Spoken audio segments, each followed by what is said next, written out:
Todas as nações virão e adorarão diante de ti, pois os teus atos de justiça se fizeram manifestos.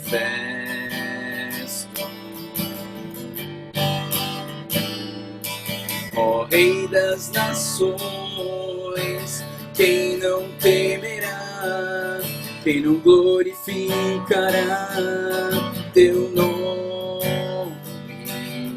Ó Rei das nações, quem não te louvará, pois só teu nome é santo. Ó Rei das nações, quem não temerá, quem não glorificará teu nome? Ó Rei das nações, quem não te louvará, pois só teu nome é santo. Senhor Deus, nós queremos te agradecer e te louvar, Senhor, porque até aqui o Senhor esteve conosco e nós chegamos até aqui, Senhor, pela tua graça, pela tua misericórdia, Pai. Vamos aqui começar uma devocional, um estudo da tua palavra, tão difícil, Senhor, tão difícil, mas que a tua graça seja sobre nós, que o Senhor esteja falando aos nossos corações, que isso aqui não gere medo, mas que toda essa devocional gere esperança, gere alegria de estarmos no Senhor e nos encorajem a perseverarmos na tua palavra, a perseverarmos na nossa busca pela santidade, a perseverarmos em viver aquilo que o Senhor tem como plano para as nossas vidas, Pai. Te agradecemos e te louvamos. Colocamos a nossa vida nas tuas mãos, em nome do Senhor Jesus. Amém.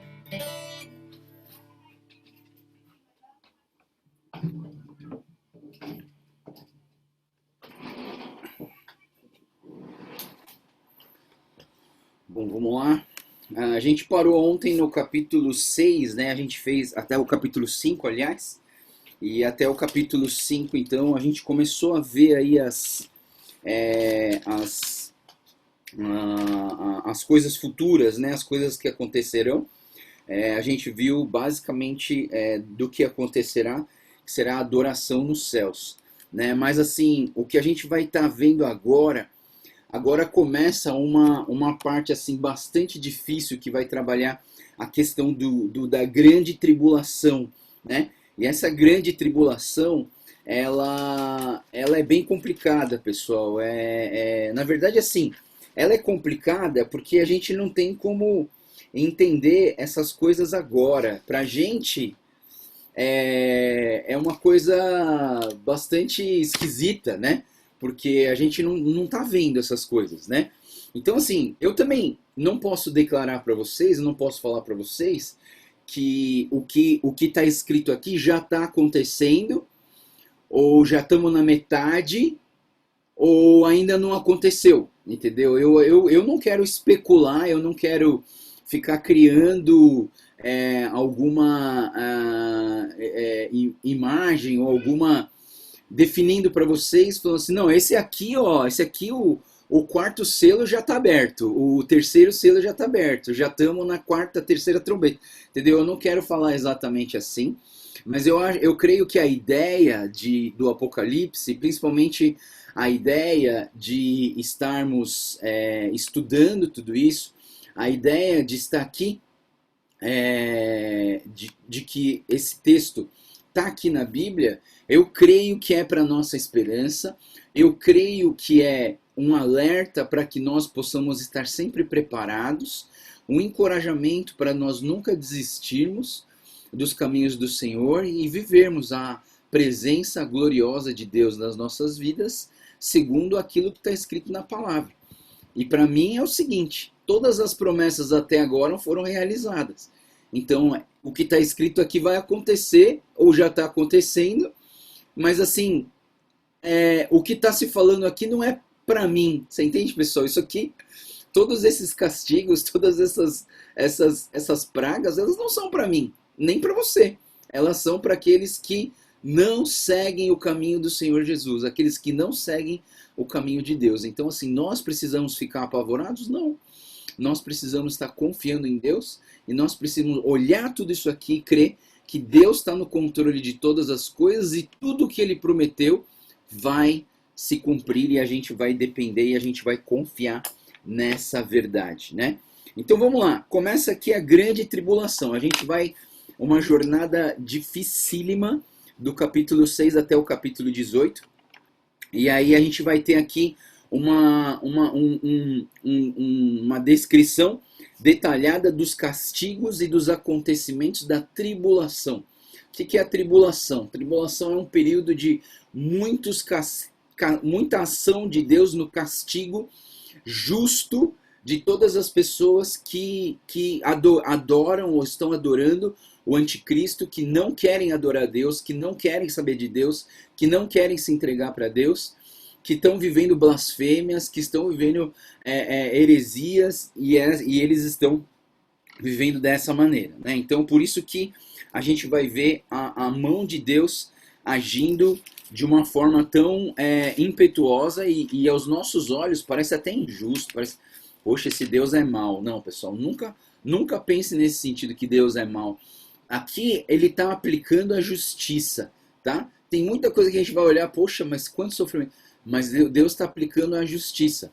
Só para você ter ideia, né, pessoal, a gente vai falar aqui de 12 capítulos. Mas pensa comigo, quantos capítulos que não tem numa Bíblia dessa para falar sobre a esperança, sobre a salvação que está em Cristo Jesus? E a gente vai ler 12 capítulos da ira de Deus, da expressão da ira de Deus sobre aqueles que não seguiram o caminho da verdade, que não buscaram a verdade em suas vidas. Então a gente vai estar olhando para isso e basicamente eu vou tentar te dar um resumo geral do que eu vou falar hoje, tá? Presta atenção. E aí, no meio dessas coisinhas vai ter pontos importantes para serem estudados. Basicamente, o que acontece? João foi aos céus. Ali no capítulo 5 a gente leu que tinha um pergaminho, que era a escritura, e essa escritura, esse pergaminho estava selado, tinha 7 selos, né? Então assim, o pergaminho era uma coisa meio enrolada assim, né? E nesse pergaminho tinham 7 selos, né? Os selos naquela época eram feitos com cera, um tipo de uma cera, que eles colocavam fogo na cera e colocavam a cera aqui. Aí depois eles vinham com um anel e eles apertavam essa cera e ficava o logo, né, a marca registrada, né? Então tinham 7 selos. Não tinha, o anjo procurou alguém para abrir esses selos, não tinha ninguém digno de abrir esse selo. O João começa a chorar e aí um dos anciãos fala assim: "Ei, João, calma, vai dar tudo certo. Tem o cordeiro que foi morto, né, que deu a sua vida. E aí esse é o Cordeiro, esse é o nosso Cristo, esse é o nosso Jesus Cristo que fez o quê? Só ele era digno de quebrar os selos. E aí ele começa a quebrar os selos. Beleza. Então, nós temos, para começar aqui nosso estudo, a gente vai falar sobre os 7 selos. Depois, quando cada selo vai havendo um acontecimento. Todos esses acontecimentos, eles vão mostrando a ira, a justiça de Deus sobre aqueles que não seguiram o caminho da verdade. E aí no 7º selo, a gente tem 7 selos. No 7º selo, o que acontece? Dentro do 7º selo, você tem 7 trombetas, né? E eu vou já falar para vocês, a trombeta, qual era a importância da trombeta no Velho Testamento? Sempre que ia acontecer um evento espiritual, um evento de Deus, a trombeta era aquilo que chamava as pessoas para o acontecimento divino de Deus, para o acontecimento que Deus ia intervir na terra. Então as 7 trombetas, na verdade, são avisos que Deus está dando para as pessoas a respeito do final dos tempos, a respeito da ira. E até a 7ª trombeta, ainda era possível que as pessoas se arrependessem, se convertessem e crescem no Senhor Jesus. Aí acaba, quando toca a sétima trombeta, acabou. Aí daí em diante, acabou a sua chance de se converter para os caminhos do Senhor. E aí começam o quê? As 7 taças. Pessoal, essas 7 taças é algo assim apavorante, aterrorizador, não para nós, não para nós, aterrorizador para aqueles que estão sem Cristo Jesus. E aí quando acaba a 7ª taça, que seria a 7ª praga, ou a 7ª flagelo de Deus, no 7º flagelo, e aí Jesus Cristo vai voltar, e aí a gente começa um novo Jerusalém, a nova terra, um novo céus, que a gente vai estudar amanhã, que é a partir do versículo capítulo 19, 20, 21, 22, que a gente vai terminar o estudo amanhã. Então, basicamente, você tem 7 selos, 7 trombetas e 7 cálices, né? Ou 7 taças, né? E todas essas divisões de 3 partes em 7, todas elas refletem a ação da justiça de Deus sobre o mundo em perdição. Aí no meio disso tu vai ter a igreja apóstata, vai ter a besta que é o anticristo, vai ter o dragão que é Satanás, vai ter o falso profeta que vai anunciar e vai evidenciar o anticristo, vai ter a batalha de Jesus com Satanás. Tudo isso está aqui hoje, por isso que eu vou falar para vocês. Hoje é a devocional mais difícil da minha vida, né? Então vamos lá. Ele começa no capítulo 6 falando sobre os 7 selos. Então, o próprio Jesus Cristo, segurando o pergaminho dos 7 selos, ele começa a abrir os selos. Então, como que abre os selos? Ele aperta e quebra aquela cera. Quando quebra aquela cera, é porque aquele selo foi violado, né? Então, assim, sempre que você recebe um iFood, vem um selo, né? E aquele selo está escrito assim: se esse selo estiver violado, devolva, porque alguém mexeu lá dentro, né? Então aquele selo identifica o quê? Que ninguém mexeu até ele chegar em você. O motoboy do iFood não pode abrir aquele selo. O único que pode abrir aquele selo é quem pagou pelo selo, pela comida, né? Então eu paguei pela comida, só eu que posso abrir, né? Aí o iFood chega, você pum, quebra o selo e aí você abre. Então Jesus era o único digno de abrir os selos do pergaminho, os selos do livro da palavra de Deus, né? Então, o primeiro selo, vamos lá. Vamos lá. Então, Jesus, cada selo, ele vai representar o castigo de Deus. O período, aqui, o comentário sempre diz, o período de futura tribulação. Pessoal, a gente não sabe quando isso vai acontecer. Tudo isso aqui está escrito na Bíblia porque vai acontecer. Mas não necessariamente vai acontecer no nosso tempo. Não necessariamente vai acontecer amanhã ou está acontecendo agora.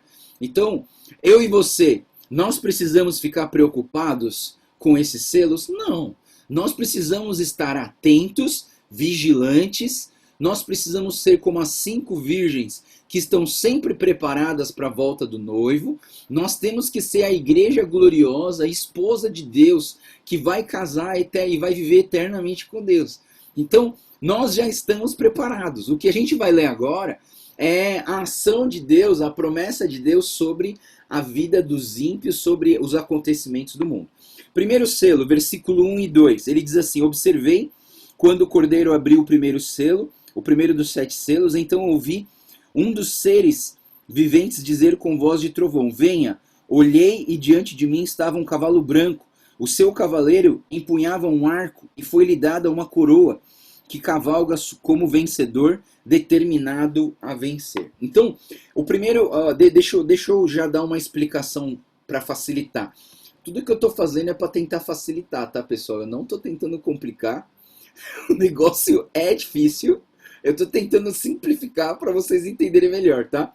Os 4 primeiros selos falam sobre o que as pessoas chamam de os cavaleiros do Apocalipse. Os 4 selos são os cavaleiros do Apocalipse. Então vai vir um cavalo branco, um cavalo vermelho, um cavalo amarelo, opa, 2, 3, e o cavalo preto, né?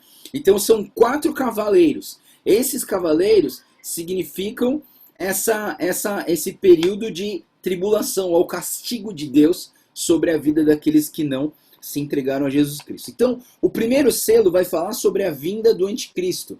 O anticristo vai vir num cavalo branco, ele vai vir como um vencedor, né? Então, assim, as pessoas vão olhar para esse homem e vão falar, poxa, esse homem veio para salvar o mundo, né? Aí alguns falam, não, esse cavaleiro branco é o Lula. Não, não é o Lula, não é o presidente dos Estados Unidos, não é o presidente da Rússia. Então, assim, relaxa, pessoal, não fica inventando. Fake news sobre o apocalipse é o que mais tem nesse planeta Terra, tá? Lembra da história dos gafanhotos? Começou a pandemia, aí deu gafanhoto lá na Argentina, e todo mundo, ai meu Deus, os gafanhotos foram liberados das trevas, e eles estão vindo aqui para São Paulo. Não vi nenhum gafanhoto, pessoal, chegar até aqui ainda, né? Mas assim, eu penso que fake news, especulações sobre o final do mundo, a gente vai ter toda hora, toda hora. Então assim, o que eu quero? Eu não quero que você ouça uma notícia dessa e fique assustado. Não, eu quero que você fique tranquilo e fale assim, minha vida está debaixo da graça do Senhor, eu vou persistir na minha fé no Senhor Jesus, haja o que houver, eu não vou desistir do meu Jesus, Senhor lindo e maravilhoso que habita no meu coração e da fé que eu tenho nele. Então assim, você tendo essa fé, você não precisa ficar assustado. Eu fico, assim, admirado como as pessoas ficam com medo. Ai, deu tsunami. Ai, deu a pandemia. Ai, deu um terremoto no Haiti. Ai, deu um terremoto... Pessoal, relaxa. Relaxa. O que nós temos que fazer aqui na Terra é cumprir com o nosso propósito de pregar o Evangelho, de viver a glória de Deus aqui na Terra. Então vamos lá. O cavalo branco, ele simboliza um tempo de paz. E esse anticristo, ele realmente quer trazer um tempo de paz. Mas você percebe que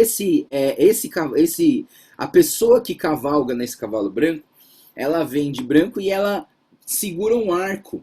E esse arco significa que ele tem a intenção de enganar as pessoas, né? Haverão vários falsos messias, né? Admirando o anticristo. As pessoas do mundo seguirão o anticristo pela paz mundial. Todo mundo quer a paz mundial, né, pessoal? Cuidado com religiões que só buscam a paz, tá? Porque você vê uma religião que só busca a paz, a tranquilidade.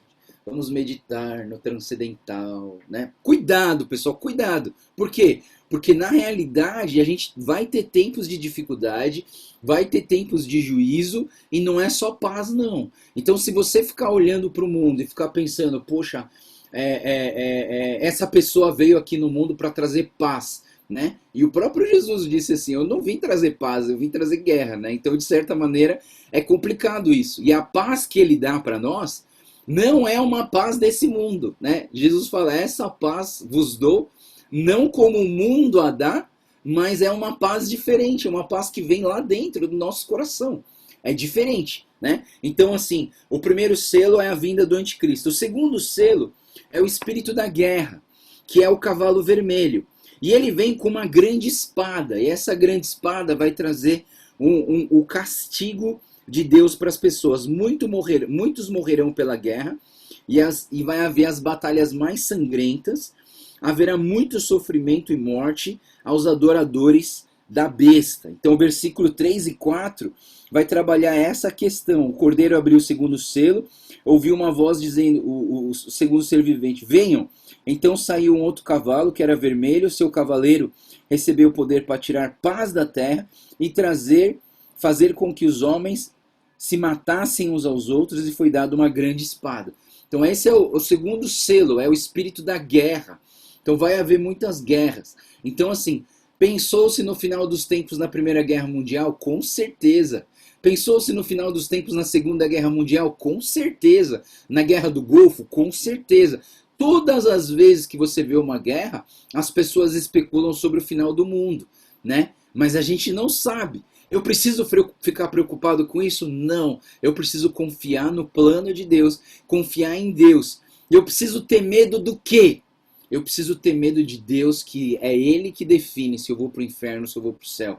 Então nós precisamos estar sempre preparados. O terceiro selo é o cavalo preto, que é o espírito da fome. Versículos 5 e 6. Quando o cordeiro abriu o terceiro selo, ouvi diante de mim que estava o cavalo preto. Seu cavalo tinha na mão uma balança. Então ouvi que parecia uma voz entre os 4 seres viventes, dizendo: 1 quilo de trigo por 1 denário, 3 quilos de cevada por 1 denário, e não danifique o azeite e o vinho. Ou seja, o espírito da fome, ele vem com uma balança. Por quê? Porque essa fome, o cavalo preto, na verdade, a cor preta para os judeus, tem o significado de lamento, de aflição e de fome. Lembra, sempre quando as pessoas elas se arrependiam, elas se vestiam de pano de saco, elas jogavam cinzas nas suas cabeças, elas tinham essa cor preta como lamento e aflição. Essa balança tem um certo significado da crise econômica que vai acontecer. Pessoal, imagina, 1 denário significa o trabalho de um dia inteiro. Então, significa que as pessoas vão trabalhar muito e ganhar pouco. Trabalhar muito e ganhar pouco. Aí você começa, nossa pastor, então é agora, porque a pandemia está deixando milhares de desempregados e as pessoas estão trabalhando mais do que o normal. Calma, pessoal, calma. Não fiquem especulando. Não fiquem especulando, é pior para você. Sabe, pessoal, toda vez que você especula sobre as coisas do final do tempo, você faz o quê? Você cria ansiedades dentro do seu coração e você fica pensando, ai, será que eu vou pro céu? Será que eu vou pro inferno? Ai, será que meu filho vai pro céu? Será que meu filho vai pro inferno? Ai, será que minha mãe vai ser salva? Ai, será... E aí isso te gera ansiedade e eu pergunto para você, Deus quer que você seja uma pessoa ansiosa com o futuro? Não. 1 Pedro 5,7, lançando sobre ele toda a vossa ansiedade, porque ele tem cuidado de vós. Confia no cuidado que Deus tem pela sua vida e cuida do seu presente. A ansiedade, ela destrói o seu futuro e destrói o seu presente, porque você está tão ansioso com o amanhã que você não consegue parar de se preocupar com o amanhã, você acaba destruindo o seu presente, porque você não está conseguindo aproveitar a tua vida hoje de tantas preocupações do futuro. Então, deixa a sua tranquilidade no seu coração e confia em Deus. O quarto selo, versículos 7 e 8 diz, quando o cordeiro abriu o quarto selo, ouvi a voz do quarto ser vivente dizer, venha, olhei e diante de mim estava um cavalo amarelo, seu cavaleiro chamava-se Morte, e o Hades o seguia por perto.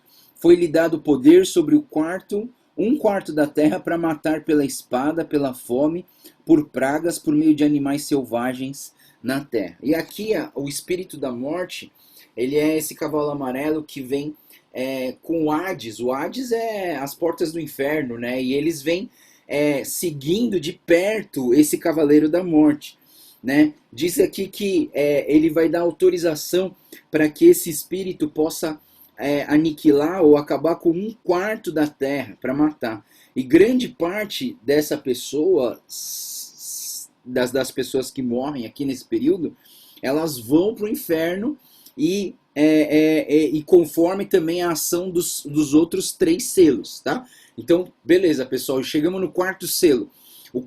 Os 4 selos significam os 4 cavaleiros do Apocalipse, e esses espíritos vêm trazer o castigo aqui para a terra. O quinto selo é o desejo de justiça, né? Então, assim, já não estamos falando mais de cavaleiro, de anjo, estamos falando aqui de um desejo de justiça, que seria a ação de Deus sobre as nossas vidas. Versículo 9 a 11 diz, quando ele abriu o quinto selo, vi debaixo do altar as almas daqueles que haviam sido mortos por causa da palavra de Deus e do testemunho que deram. Eles clamavam em alta voz, até quando, soberano santo e verdadeiro, esperarás para julgar os habitantes da terra e vingar o nosso sangue? Então cada um deles recebeu uma veste branca e foi-lhe dito que esperassem um pouco mais até que se completasse o número dos seus conservos irmãos que deveriam ser mortos por eles. Ou seja, esse desejo de justiça, nessa abertura do quinto selo, todos os mártires, todas as pessoas que morreram em nome do Senhor Jesus, todas as pessoas que foram martirizadas, que foram mortas por causa da pregação do Evangelho, eles vão chegar para Deus e falar, pô Deus, quando que você vai trazer a tua vingança? E Jesus fala assim, espera, calma, vai dar tudo certo, né? Deus dá uma veste branca para eles, pede para eles terem paciência, porque o tempo certo, todas essas pessoas que fizeram o mal seriam julgadas e receberiam o julgamento e o castigo do Senhor. O sexto selo, versículo 12 a 17. Observei quando ele abriu o sexto selo, houve um grande terremoto. O sol ficou escuro como tecido de crina negra, e toda a lua tornou-se vermelha como sangue, e as estrelas do céu caíram sobre a terra, como figos verdes caem da figueira quando sacudidos por um vento forte.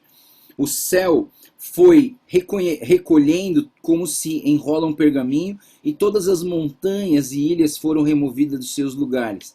Então os reis da terra, os príncipes, generais ricos e poderosos, todos os escravos livres, esconderam-se em cavernas entre as rochas da montanha, e eles gritavam às montanhas e às rochas: caiam sobre nós, escondam-nos da face daquele que está assentado no trono da ira do Cordeiro, pois chegou o grande dia da ira deles, quem poderá suportar? E aí a gente tem aqui o sexto selo, e dentro desse sexto selo a gente vê uma catástrofe universal. Não é só uma catástrofe aqui na Terra, mas algo acontece no Sol. Né? O Sol ficou escuro como tecido de crina negra, e toda a lua tornou-se vermelha como sangue. Ou seja, a gente vai ver algo que vai acontecer nas regiões cósmicas, né? E vai afetar Sol, estrela, lua. E aí nessa fase, nesse selo, todas as pessoas terão certeza que o que está acontecendo é castigo de Deus, é ação de Deus sobre a humanidade. Né? E aqui nesse selo, assim, esse selo começa no capítulo, no final do capítulo 6, mas ele vai até o capítulo 7. Né? E no capítulo 7, a gente vai falar aqui sobre os 144 mil selados. Né? Então esses 144 mil que tem o selo de Deus. Vamos ler o capítulo 7.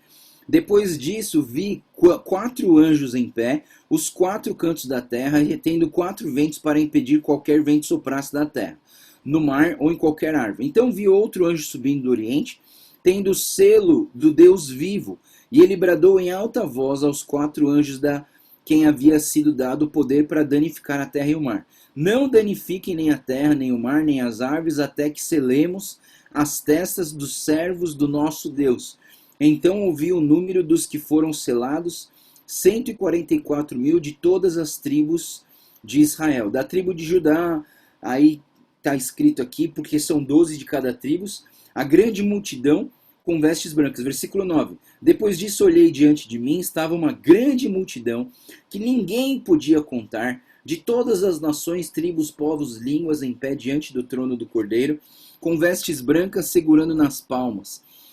E clamavam em alta voz: salvação pertence ao nosso Deus, que se assenta no trono do Cordeiro. Todos os anjos estavam em pé ao redor do trono, dos anciãos, dos 4 seres viventes. Eles se prostraram com o rosto em terra diante do trono e adoraram a Deus, dizendo: amém, louvor e glória, sabedoria e ação de graças, honra, poder e força sejam ao nosso Deus para todos sempre.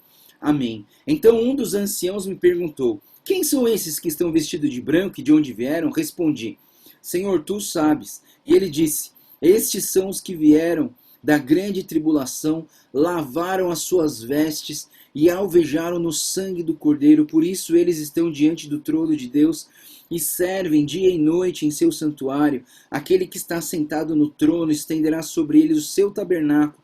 Nunca mais terão fome, nunca mais terão sede, não os afligirá o sol, nem qualquer calor abrasador, pois o Cordeiro que está no centro do trono será o seu pastor, e ele os guiará às fontes de água viva, e Deus enxugará os seus olhos de toda lágrima. Então, pessoal, eu quero que vocês entendam, não é que somente 144 mil serão salvos, tá? Porque 144 mil é pouco para a população mundial. Se você for pensar na população mundial, isso é pouco demais, né? Eu quero, assim, que 144 mil seja só a igreja da Vila Mariana, entendeu? Só a igreja metodista da Vila Mariana vai ser 144 mil, né? Então, assim, então não pense, isso quem fala muito sobre os 144 mil são os testemunhos de Jeová. Então não é só os 144 mil que serão salvos. Aqui ele fala de uma grande multidão que ninguém podia contar, de todas as nações, tribos, povos e línguas em pé, diante do trono do Cordeiro, e eles vestiam vestes brancas. Né? Então nós precisamos entender que o sangue do Cordeiro nos purifica de todo mal. O sangue do Cordeiro nos purifica e lava as nossas vestes e traz para nós uma veste branca, pura, né? Quando uma noiva, né, no casamento, ela casa de branco, porque aquilo simboliza a virgindade, a pureza, né? Ela casa de branco, né? Então assim eu penso que essa cor branca, ela traz essa pureza, né? Beleza, aí começa então o capítulo 8, que é o sétimo selo. O sétimo selo, vamos ler o versículo 1 a 5, que diz assim: Quando ele abriu o sétimo selo, houve silêncio nos céus, cerca de meia hora. Viu 7 anjos que achavam em pé diante de Deus, e eles foram dadas 7 trombetas.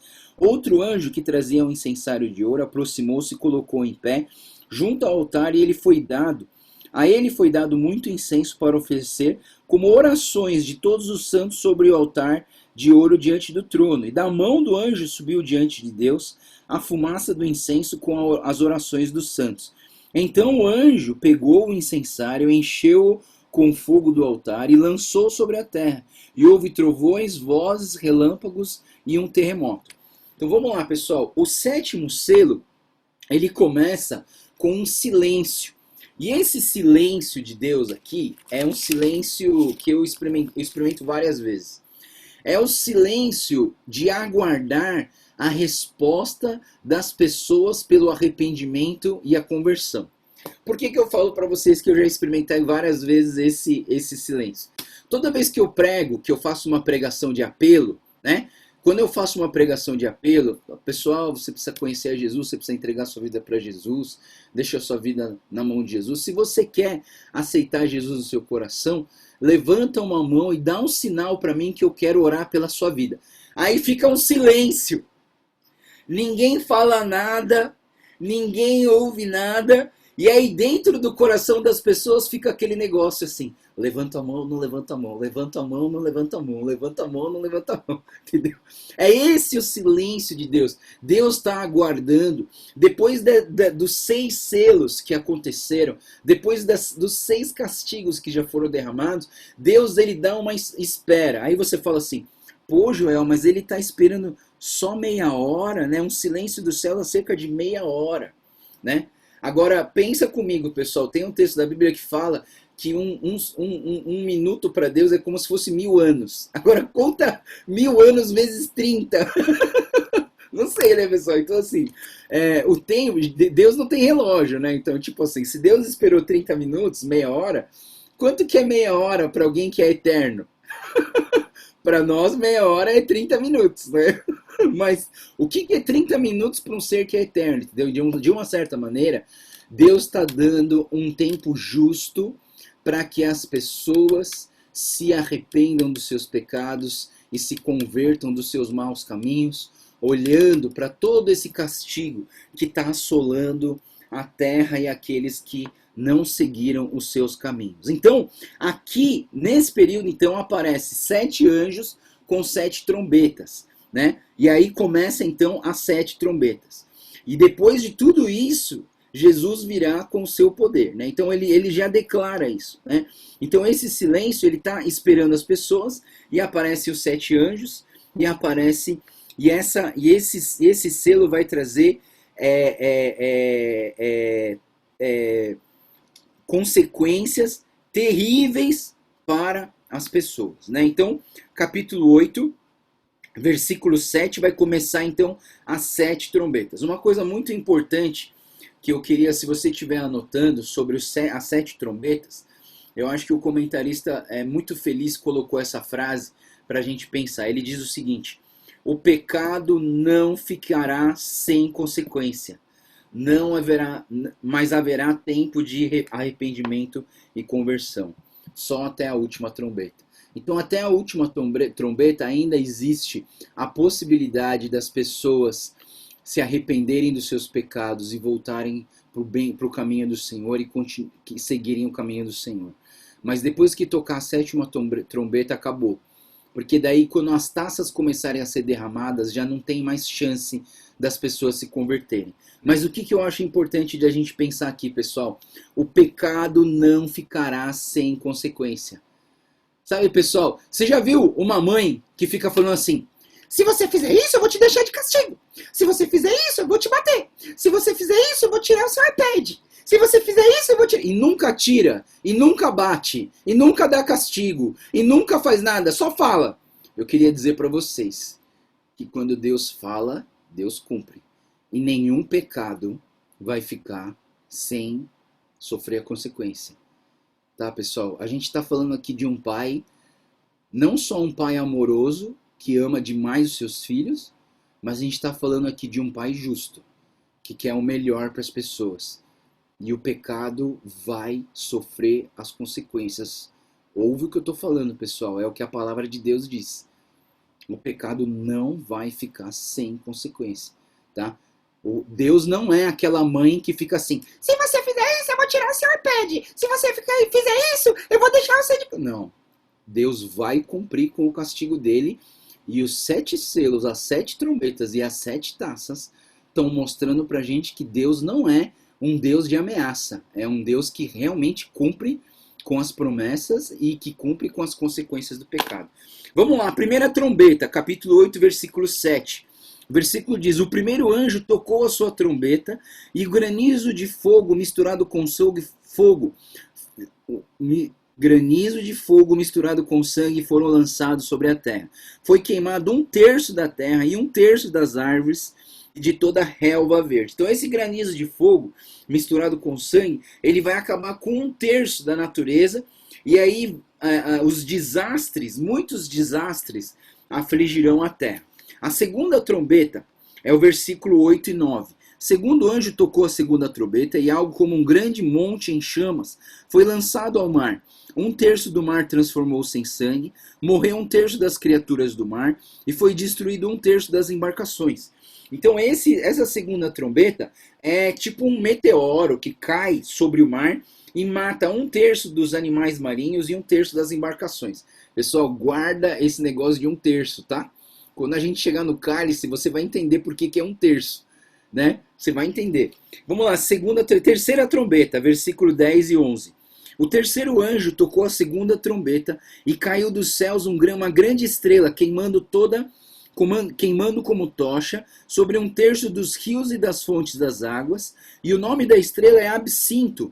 Tornou-se amargo 1/3 das águas, e muitos morreram pela ação das águas que tornaram amargas. Então outro meteoro, uma outra estrela cai, essa estrela se chama Absinto, e ela cai sobre os rios e as fontes, que estraga a água doce, a água potável, né? E muitos morrem com essa trombeta, essa terceira trombeta. A quarta trombeta, versículo 12 e 13. A quarta trombeta diz assim: quando o quarto anjo tocou a sua trombeta, e foi ferido 1/3 do sol, e 1/3 da lua, e 1/3 das estrelas, de forma que 1/3 deles escureceu. 1/3 do dia ficou sem luz, e também 1/3 da noite. Enquanto olhava, não, ainda até o versículo 12, 12. Então 1/3 da lua, então essa trombeta, ela afeta a região cósmica, né? Então vai afetar o sol, a lua, as estrelas. As pessoas vão viver em escuridão, e onde há escuridão há frio, né, pessoal? Então as pessoas vão passar muito frio nesse efeito cósmico que acontece na quarta trombeta. Pessoal, antes de começar a tocar a quinta trombeta, um anjo, né, que aqui está falando que uma águia voava e avisava: ai de vocês que vão ouvir as 3 últimas trombetas. Então as 3 últimas trombetas eram ações, um castigo terrível que ia acontecer. Então se você não morreu até agora, você vai sofrer as consequências das 3 últimas trombetas. A quinta trombeta, capítulo 9, versículo 1 a 12. O quinto anjo tocou a sua trombeta e viu uma estrela que havia caído do céu sobre a terra. A estrela foi dada A essa estrela foi dada a chave do poço do abismo. Quando ela abriu o abismo, subiu nele uma fumaça como a de uma gigantesca fornalha. O sol e o céu se escureceram como a fumaça e saíram do abismo. Da fumaça saíram gafanhotos que vieram sobre a terra e lhes foi dado poder com os escorpiões da terra. E eles receberam ordens para não causar dano em nem à relva da terra e nem a qualquer planta ou árvore, mas apenas àqueles que não tinham o selo de Deus na testa. Não lhe foi dado poder para matá-los, mas sim para causar-lhes tormento durante 5 meses. A agonia que eles sofreram era como uma picada de escorpião. Naqueles dias os homens procurarão a morte, mas não encontrarão. Desejarão morrer, mas a morte fugirá deles. Os gafanhotos pareciam cavalos preparados para a batalha, e tinham sobre a cabeça algo como coroas de ouro, e o rosto deles parecia o rosto humano. Os cabelos deles eram como de mulher e dentes como de leão. Tinham couraças como couraças de ferro, e o som das suas asas era o barulho de muitos e muitos cavalos. Carruagens correndo para a batalha tinham caudas e ferrões, como de escorpiões, e na cauda tinham o poder para causar tormento aos homens durante 5 meses. Tinha um rei sobre eles, o anjo do abismo, cujo nome em hebraico é Abaddon, e em grego é Apolion. O primeiro saiu e passou, e os 2 outros ainda virão. Então aqui a quinta trombeta, na verdade, quando ele fala que uma estrela caiu do céu na terra, é a imagem de Satanás caindo do céu. Lembra que quando a gente estuda o Satanás, que ele era um anjo, né? Ele era um anjo majestoso de Deus e ele quis ser igual a Deus. Porque ele quis ser igual a Deus, ele caiu. Ele é um anjo caído. E o texto diz que a cauda dele puxou 1/3 dos anjos. A gente vai ver isso mais tarde. Mas assim, essa estrela que caiu no céu é o diabo, é Satanás. Pessoal, diabo e Satanás é a mesma coisa, tá, pessoal? Diabo é um apelido de Satanás, tá? Então não fica inventando que tem um diabo e tem um Satanás. Não, os dois são a mesma coisa. Satanás caiu do céu e ele teve a chave do abismo. E esse abismo, ele abriu. E quando ele abriu, o céu escureceu, o sol apagou, as pessoas ficaram na escuridão e saíram como gafanhotos que picavam como escorpião. Não sei se você já viu um escorpião, acho que todo mundo já viu um escorpião, mas ninguém nunca tomou uma picada de escorpião. Geralmente a picada do escorpião não mata, ela só dói, né? E é uma dor terrível, né? Graças a Deus eu já peguei vários escorpiões, mas eu nunca tomei uma picada deles, né? Já tomei picada de outras coisas, mas de escorpião não. Mas dizem que a picada de escorpião dói muito. E não para de doer, fica um tempão doendo. A ideia é essa. A ideia é que os gafanhotos vão vir e trazer dores terríveis. O ataque é àqueles que não tinham o selo de Deus na testa. E aí aqui ele está falando sobre essa questão, né, dos selos de Deus. Tem uma marca que a gente vai ter, né, os cristãos vão ter na testa. Não sei como que vai ser, pessoal. Não fica especulando, não fica falando que vai ser, sei lá, uma medalhinha, vai ter uma tatuagem. Não fica especulando. Talvez essa testa seja invisível e todas as pessoas que creem olhem pra gente e saibam, ixi, esse aqui tem um selo na testa, né?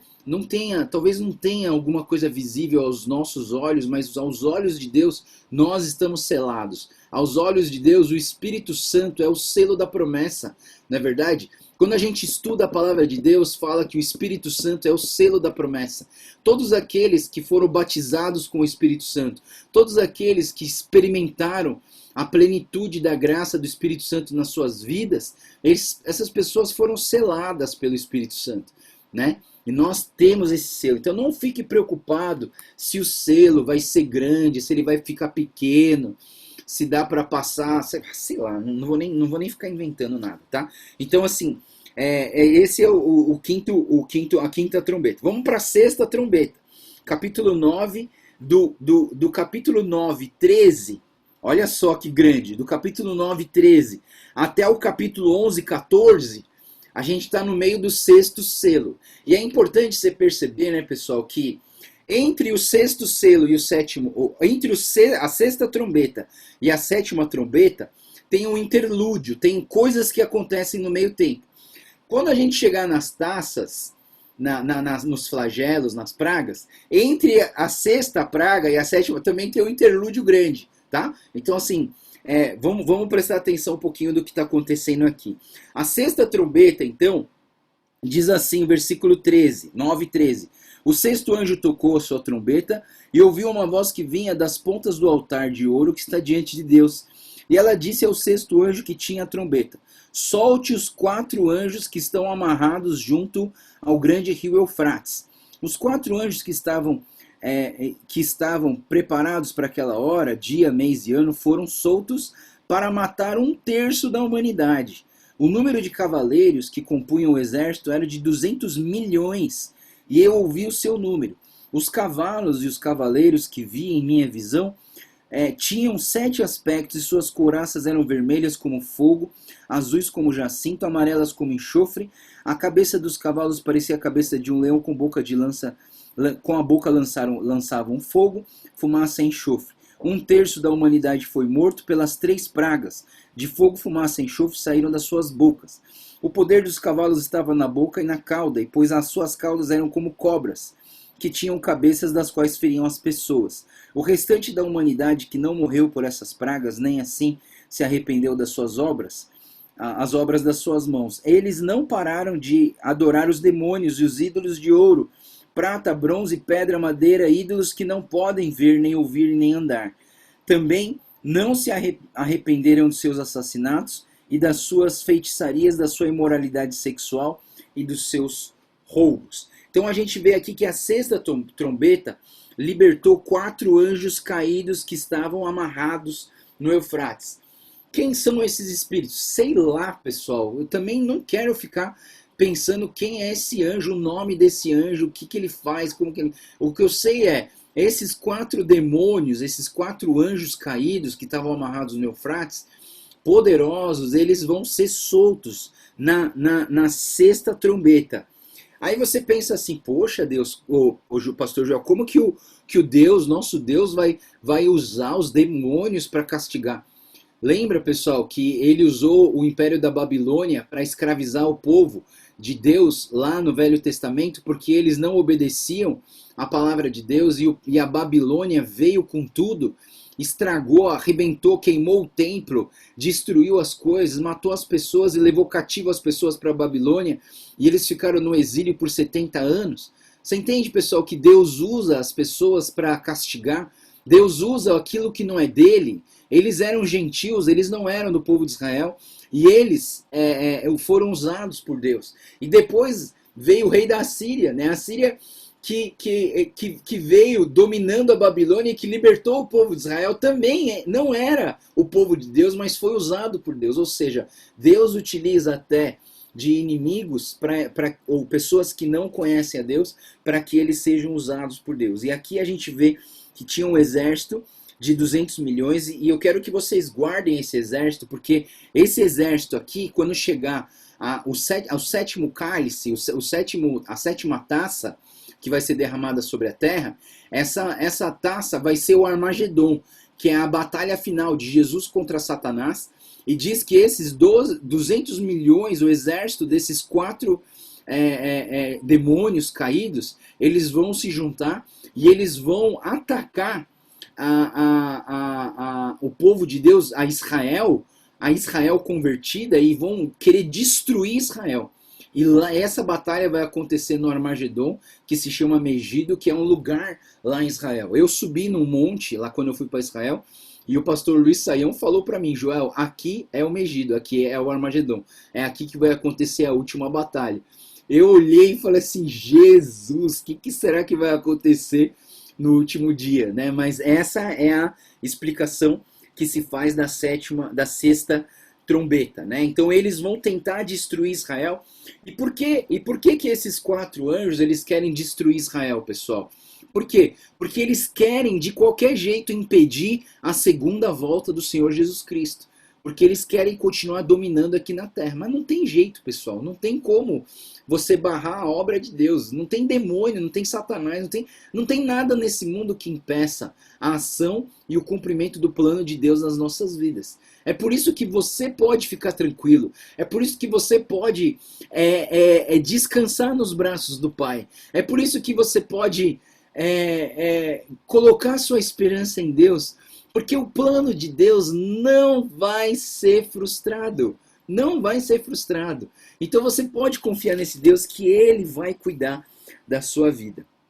E aí o versículo 20, ele diz o seguinte, que o restante da humanidade que não morreu com essas pragas, nem assim se arrependeu das suas obras. Ou seja, esse pessoal, eles não vão se arrepender, não querem se arrepender. E eu penso, né, pessoal, até o toque da 7ª trombeta, ainda existe chance das pessoas se arrependerem e se converterem para Deus dos seus maus caminhos. Depois da 7ª trombeta, acabou. Né? Não tem mais chance de retorno, de voltar para os caminhos do Senhor. Então o capítulo 10 até o capítulo 11, versículo 14, é um interlúdio entre a 6ª e a 7ª trombeta. Então nesse texto ele vai falar porque a palavra de Deus está trabalhando para encorajar e confortar o seu povo no meio da fúria de Deus sobre aqueles que não são do Senhor. Lembrar as pessoas de que Deus continua soberano e lembrar que nós seremos vencedores no final. Né? O versículo 10, versículo 11, capítulo 10, versículo 11 diz: então me foi dito, é preciso que você profetize de novo acerca de muitos povos, nações, línguas e reis. Profetize para essas nações, ou seja, nesse período ainda não tocou a 7ª trombeta, ainda há chance de nós pregarmos o evangelho, as boas novas para as pessoas. O capítulo 11 começa com uma ordem para medir o templo, no versículo 1 e 2. E aí no versículo 3 começa a falar sobre as 2 testemunhas. Versículo 3. Darei poder às minhas 2 testemunhas, e elas profetizarão durante 1.200 anos, 1.260 dias, vestidas de pano de saco. Estas são as 2 ovelhas, os 2 candelabros, que permanecem diante do Senhor da terra, e se alguém quiser causar-lhes dano, da boca deles sairá fogo e devorará seus inimigos. É assim que deve morrer qualquer pessoa que quiser causar-lhes dano. Esses homens têm poder para fechar os céus, de modo que não chova durante um tempo e que estiverem profetizando, e têm poder para transformar a água em sangue e ferir a terra com toda sorte de pragas, quantas vezes desejarem. Quando eles tiverem terminado o seu testemunho, a besta que vem do abismo os atacará, e irá vencê-los e matá-los. Seus cadáveres ficarão expostos na rua principal da grande cidade que figuramente é chamada de Sodoma e Egito, onde também foi crucificado o seu Senhor. Durante 3 dias e meio, gente de todos os povos, tribos, línguas e nações contemplarão seus cadáveres e não permitirão que sejam sepultados. Os habitantes da terra se alegrarão por causa deles e festejarão, enviando presentes uns aos outros, pois esses 2 profetas haviam atormentado os que habitam na terra.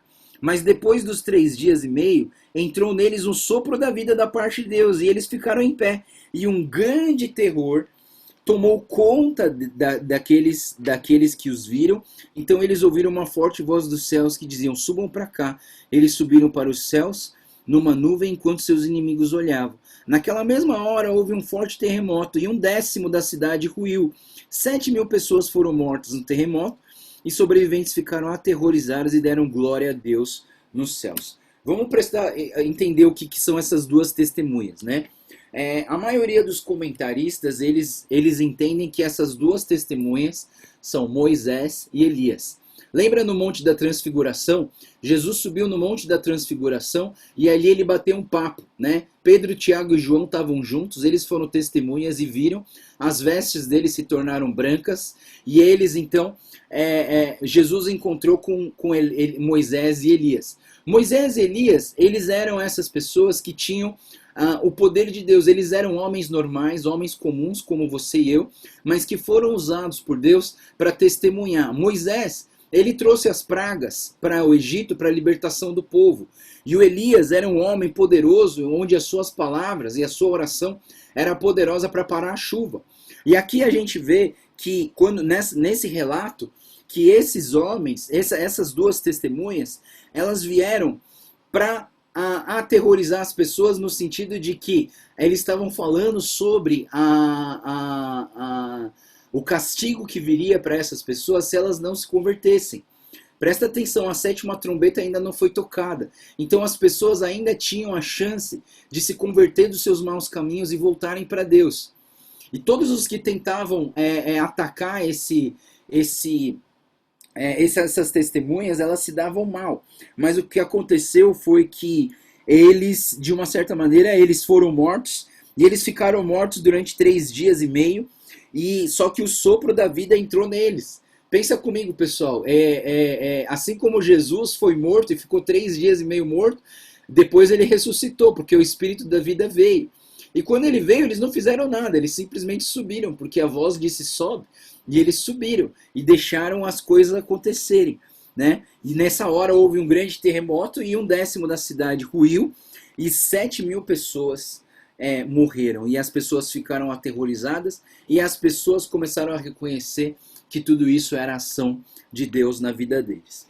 Vamos para a sétima trombeta. A sétima trombeta. Esse testemunho, ele fala, as duas testemunhas, os dois mártires, fala sempre sobre esse número aqui, 1260 dias. Quanto que é 1260 dias, pessoal? São 3 anos e meio. Lembra que Elias orou para não chover e não choveu durante 3 anos e meio? Então, assim, tudo isso confirma que essas duas testemunhas são Moisés e Elias. A sétima trombeta, capítulo 11, versículo 15, até o capítulo 15. Então, 11, versículo 15, até o capítulo 15, a gente vai ver aqui a ação da sétima trombeta. Né? A sétima, diz assim, capítulo 11, versículo 15. O sétimo anjo tocou a sua trombeta e houve fortes vozes dos céus e diziam: o reino do mundo se tornou do nosso Senhor e do seu Cristo, e ele reinará para todo sempre. Os 24 anciãos que estavam assentados em seus tronos diante de Deus prostraram-se sobre seus rostos e adoraram a Deus, dizendo: graças te damos, Senhor Deus Todo-Poderoso, que és, que eras, porque assumiste teu grande poder e começaste a reinar. As nações se iraram, chegou a tua ira, chegou o tempo de julgares os mortos e de recompensares os servos e os profetas, e os seus santos e os que temem o seu nome, tanto pequenos como grandes, de destruir os que destroem a terra. Então foi aberto o santuário de Deus nos céus, e ali foi vista a arca da sua aliança, e houve relâmpagos, trovões, vozes, terremoto e uma grande temporal de granizo. Então vamos lá, pessoal.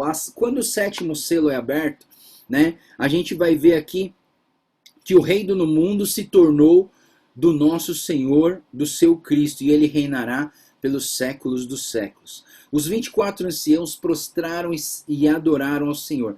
Na verdade, tudo isso aqui a gente está vendo muito daquele comecinho que a gente viu no capítulo 5, quando João entra nessas regiões celestiais em espírito, e ele vê todas essas coisas, e ele vê a plena adoração a Deus. Os 24 anciãos, os 4 seres viventes, aquele monte das nações, todas reunidas adorando e glorificando ao nosso Deus. E abriu-se então o santuário de Deus nos céus, e dava para ver então a arca da aliança, aquela arca da aliança que Davi carregava, que levava a presença de Deus. Essa arca de aliança foi vista. Capítulo 12. No capítulo 12 a gente tem aqui a história da mulher e do dragão. E diz assim: apareceu no céu um sinal extraordinário. São 2 sinais que vão aparecer. Primeiro, apareceu do céu um sinal extraordinário, uma mulher vestida do sol, com a lua debaixo dos seus pés, e uma coroa de 12 estrelas sobre a cabeça. Ela estava grávida e gritava de dor, pois estava para dar à luz. Então apareceu no céu um outro sinal, um enorme dragão vermelho com 7 cabeças e 10 chifres. Calma, vamos falar primeiro dessa mulher. Essa mulher vestida de sol, com a lua debaixo e as 12 estrelas, essa mulher aqui é a representação de Israel, tá, pessoal? Fora essa mulher, a gente vai ter mais 3 mulheres aparecendo aqui em Apocalipse. Quais? Primeiro, Jezabel. Jezabel é a mulher que representa o paganismo, as pessoas que não seguem o Senhor Jesus. A segunda mulher, lá no capítulo 17, versículo 3 a 6, a gente vai ver a mulher vestida de púrpura, ou a mulher escarlate. Essa mulher representa a igreja apóstata, tá, pessoal? É a igreja falsa, é a igreja que negou o Senhor Jesus. E por último vai aparecer a última mulher, que é a esposa do Cordeiro, no capítulo 19, versículo 7. Essa mulher, sim, somos nós. É a igreja verdadeira. As pessoas que não abandonaram o Senhor Jesus, que seguiram a doutrina e a palavra de Deus, que não desistiram na perseguição e na dificuldade de seguir o caminho do Senhor e perseguiram a graça e o amor de Deus por toda a sua vida. Né? Então, assim, essas mulheres vão aparecer. A mulher que a gente está vendo agora, aqui no capítulo 12, é a representação de Israel. Por quê? Porque ela fala que é vestida de sol. O sol, na verdade, ele manifesta a glória de Deus. E Deus escolheu Israel para ser a luz para as nações, que brilha para as nações, para que todas as nações pudessem entender que esse relacionamento que Deus tem com Israel, ele quer para todas as outras nações. Aí ele fala que a lua estava debaixo dessa mulher. Por quê? Porque todas as festas importantes de Israel eram realizadas baseadas na lua nova. Todas as luas novas determinavam o tempo de festas de Israel. Então eles tinham a lua debaixo dele. As 12 estrelas que seguiam essa mulher eram quem? As 12 tribos de Israel. Todas as 12 tribos estão compostas dentro dessa mulher que é Israel. Essa mulher estava grávida. Grávida de quem? Grávida do Messias, grávida de Jesus. E por que essa mulher grita de dores? Por que ela tem dores de parto? Porque essa mulher não quer acreditar que esse filho que vai nascer dela é o Messias. Os judeus não queriam acreditar que esse Messias nascido em Belém era o Messias prometido de Moisés, da palavra de Deus, do Velho Testamento, de todos os profetas, que é o Messias, o Cristo, o Salvador do mundo.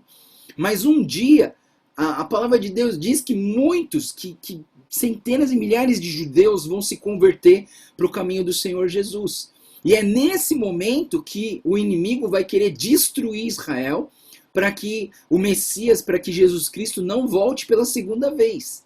Mas quando esses judeus se converterem em massa, a gente vai começar a ver que a vinda do Senhor Jesus é próxima e que o inimigo vai ficar furioso para tentar impedir a segunda vinda do Senhor Jesus. Mas fiquem tranquilos, já vou te contar o final da história. Jesus vai voltar e ele vai vencer. A gente está assistindo um filme, pessoal, que a gente já sabe o final. A gente já sabe o final. Então não fica com medo. Não fica com medo das coisas que você lê em Apocalipse. Não fica com medo de ficar estudando Apocalipse. Que tudo isso aqui não é para você. E tudo isso aqui mostra para nós que o nosso Deus é soberano. Que Ele vai cumprir com as suas promessas. Que Ele vai cumprir com toda a palavra que Ele colocou. Ele vai cumprir para nós. Então vamos lá. Depois aparece o dragão no versículo 3. Então apareceu do céu um outro sinal. O enorme dragão vermelho com 7 cabeças, 10 chifres, tendo sobre as cabeças 7 coroas. Sua cauda arrastou consigo 1/3 das estrelas do céu, lançando-as na terra. O dragão colocou-se diante da mulher que estava para dar à luz, para devorar o seu filho no momento em que nascesse. Ela deu à luz a um filho, um homem que governará todas as nações com cetro de ferro. Seu filho foi arrebatado para junto de Deus, e o seu trono, a mulher fugiu para o deserto, para o lugar que havia sido preparado por Deus, para que ali sustentassem durante 1260 dias. Houve então uma guerra nos céus, Miguel e seus anjos lutaram contra o dragão, e o dragão e seus anjos revidaram, mas esses não foram suficientes fortes e assim prenderam o seu lugar nos céus. E o grande dragão foi lançado fora. Ele é a antiga serpente chamada Diabo ou Satanás, que engana o mundo todo. Ele e os seus anjos foram lançados na terra. Vamos lá, quem é o dragão? Tá claro aqui, o dragão é Satanás, é o diabo. E o diabo, ele tá ali olhando para essa mulher grávida com dores de parto, e ele quer, assim que o bebê nascer, ele vai destruir esse bebê. Por quê? Porque o diabo, ele não quer que Jesus volte pela segunda vez. Ele não quer, porque ele sabe que o fim dele está marcado na segunda volta do Senhor Jesus Cristo. É por isso que vai haver lá no sétimo cálice a guerra do Armagedon, porque a guerra do Armagedon marca essa guerra final entre Jesus e Satanás. E o Satanás, ele quer, assim, ao máximo tentar acabar com os seus inimigos, acabar com a segunda vinda do nosso Senhor Jesus Cristo. Né? Então, por isso que esse dragão está preparado para comer, para devorar o filho da mulher grávida. Tá? O versículo 7 ao 12, ele está falando então sobre essa batalha nos céus contra o dragão e a vitória de Cristo e o seu povo. Então o anjo Miguel e seu exército expulsam o dragão de lá, o diabo e Satanás, o sedutor, foi atirado na terra com seus anjos. Lembra que eu falei para vocês que o dragão, com a sua cauda, ele arrastou 1/3 dos anjos? Quem é esse? É o Satanás, que levou 1/3 dos anjos do céu, que viraram demônios, que tem servido esse Satanás. Capítulo 12, versículo 13 até o 17, a gente vai ver aqui que o dragão persegue a mulher. Quando o dragão foi lançado à terra, começou a perseguir a mulher que dera à luz ao menino. Foram dadas à mulher as suas asas de água e ela pudesse voar para o lugar onde havia preparado no deserto, onde seria sustentada durante um tempos e meio tempo fora do alcance da serpente. Então a serpente fez jorrar da sua boca água, como de um rio, para alcançar a mulher. Versículo 16, a terra ajudou a mulher abrindo a boca, engolindo o rio que o dragão fizera jorrar com a sua boca. O dragão irou-se contra a mulher e saiu para guerrear contra o restante da sua descendência, e os que obedecem os seus mandamentos, e os que se mantêm fiéis ao testemunho do Senhor Jesus. Então o inimigo ficou irado, não conseguiu alcançar a mulher porque ela foi para um lugar de proteção no deserto, e a besta então começa a atacar, o dragão começa a atacar então as pessoas que são seguidoras do mandamento de Deus, da palavra de Deus. Capítulo 13, aparece aqui a besta que saiu do mar, né? A besta que emerge do mar. Vamos lá. Vi uma besta que saía do mar, tinha 10 chifres, 7 cabeças, com 10 coroas, e uma sobre cada chifre em cada cabeça, e um nome de blasfêmia. A besta que vi era semelhante a um leopardo, tinha pés de urso e boca de leão. O dragão deu à besta seu poder e seu trono e grande autoridade. Uma das cabeças da besta parecia ter sofrido um ferimento mortal, mas o ferimento mortal foi curado. Todo mundo ficou maravilhado e seguiu a besta. Adoraram o dragão, que tinha dado autoridade à besta, e também adoraram a besta, dizendo: quem é como a besta? Quem pode guerrear contra ela? Vamos lá, deixa eu explicar. Quem é essa besta aqui, tá? Depois desse estudo, você nunca vai chamar uma pessoa de besta, porque esse besta aqui é uma besta terrível.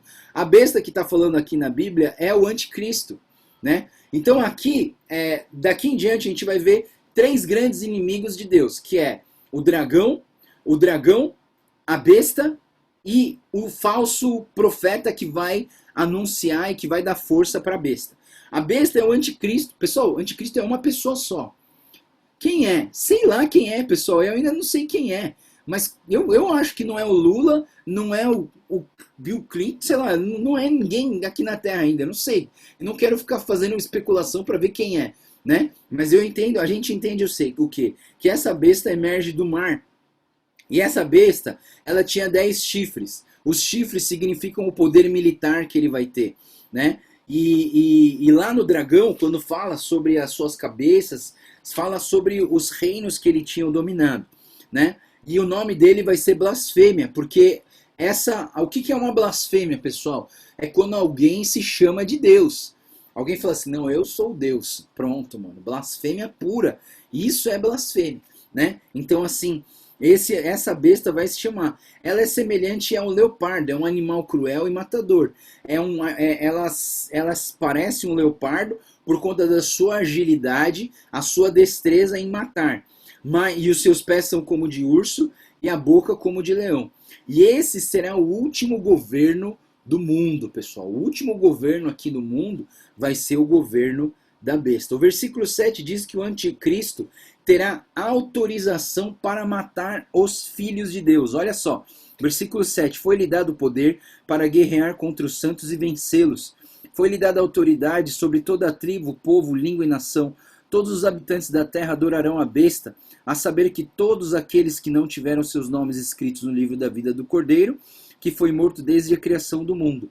Então presta atenção, pessoal, a besta, esse anticristo, ele vai matar muitos cristãos. É a perseguição cristã, é a perseguição daqueles que não seguem o caminho do Senhor Jesus. Já existe muita perseguição no mundo? Já existe muita perseguição no mundo. Muitos cristãos têm sido mortos por conta da pregação do Evangelho, por conta da sua convicção e a sua fé, e deles não vacilarem e não deixarem de seguir o caminho de Deus. O versículo 10 diz o seguinte: se alguém há de ir para o cativeiro irá. Se alguém há de ser morto, morto a espada será. Aqui estão a perseverança e a fidelidade dos santos. Então aqui é importante você entender o seguinte, pessoal. Essas pessoas podem até ser mortas pelo anticristo, mas elas são vencedoras. Por quê? Porque quando você morre com Cristo, você morre um vencedor. Não morra sem Cristo, pessoal. Não morra sem Cristo.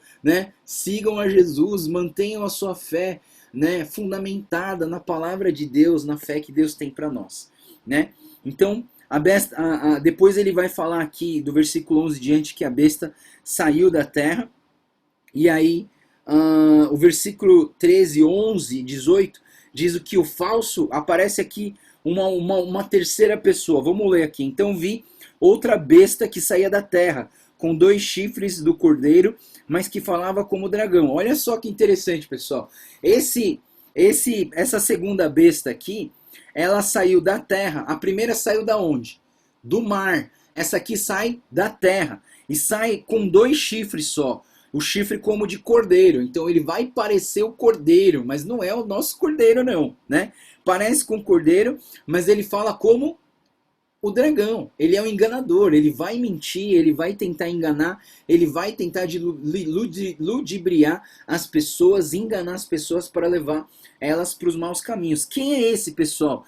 Esse cara aqui, esse cara é o falso profeta que vai promover o anticristo. Ele opera grandes milagres. Ele obrigou a todos a receber uma marca na mão direita ou na testa. E aí ele vai falar sobre o número do 666.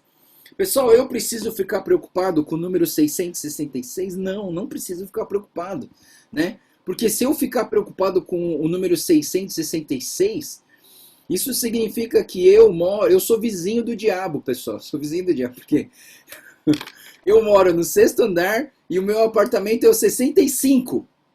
Então o meu vizinho mora no 6º andar e mora no apartamento 66. Olha que loucura, né? Você pode ficar brincando com os números, você pode ficar inventando um monte de coisa. Não inventem coisas, pessoal. Não fique calculando coisas. Ah, não, mas é que estão falando que eles vão colocar o código de barras na mão direita das pessoas e as pessoas vão pagar as suas coisas com uma coisa que vão implantar, um chip que vão implantar dentro da mão das pessoas. E ali, pessoal, calma. Não fiquem criando pânico, não fiquem... O Espírito Santo vai mostrar para vocês o que é certo e o que é errado. Vocês vão ter convicção do que é certo e errado, porque vocês já foram selados pelo selo do Espírito Santo na testa de vocês, pessoal. Não precisa ficar preocupado. Ai, meu Deus, o número 66. Ai, meu Deus, não quero. Pessoal, calma, pessoal, não precisa ficar com esse medo. Se vai acontecer, que aconteça. Isso não é pra gente, pessoal. Isso não é pra nós. E se um dia isso vier para nós, nós que somos selados, nós que fomos comprados pelo sangue de Cristo, nós que fomos lavados e alvejados pelo sangue de Cristo e vestimos uma veste branca, nós que estamos buscando uma vida de santidade, isso não tem que ser medo para nós, pessoal. Tá? Então relaxa. Vamos continuar estudando a palavra, vamos entender os acontecimentos e vamos confiar somente em Deus e depositar nosso futuro nas mãos do Senhor. Capítulo 14, então, ele fala que o Cordeiro e os seus remidos no Monte Sião, 144 mil selados. Então, capítulo 14. Então olhei diante de mim, estava o Cordeiro em pé sobre o Monte Sião, e com ele 144 mil. Traziam escritos na testa o nome dele e o nome de seu pai. Ouvi um som dos céus como de muitas águas, de um forte trovão. Era como arpistas tocando seus instrumentos, e eles cantavam um cântico novo diante do trono. dos 4 seres viventes, dos anciãos, e ninguém podia aprender o cântico a não ser os 144.000 que haviam sido comprados na terra. Estes são os que não se contaminaram com mulheres, pois se conservaram castos e seguem o Cordeiro por onde quer que ele vá. Foram comprados entre os homens e ofertados como primícias a Deus e ao Cordeiro. Mentira nenhuma foi encontrada em suas bocas, são imaculados. Então aqui a gente está vendo, né, que desse período a gente vai ver que esse povo remido, né, esse povo lavado pelo sangue de Cristo, eles vão trazer esse sinal na testa e eles vão estar sempre cantando e louvando ao Senhor. É por isso que crente sempre canta, pessoal. A gente está cantando toda hora está saindo louvor da nossa boca. Nós precisamos sempre adorar a Deus e glorificar ao nosso Deus. E todos eles vão estar louvando ao Senhor. Capítulo 14, de 6 a 13, então ele começa a falar sobre os 3 anjos e a voz que vem do céu. São 4 vozes, tá? São 3 anjos, mas são 4 vozes, tá? Então a primeira voz do primeiro anjo diz o seguinte: então vi outro anjo que voava pelo céu e tinha na mão o evangelho eterno para proclamar aos que habitam na terra, em toda nação, tribo, língua e povo. E ele disse em alta voz: temam a Deus e glorifiquem-no, pois chegou a hora do seu juízo. Adorem aquele que fez os céus e a terra e o mar e as fontes das águas. Então essa voz, esse anjo, ele vem voando e ele fala sobre esse evangelho que tem sido pregado sobre todos nós. A segunda voz, o versículo 8 diz: segundo anjo seguiu dizendo: caiu a grande Babilônia, que fez todas as nações beberem do vinho da fúria e da sua prostituição.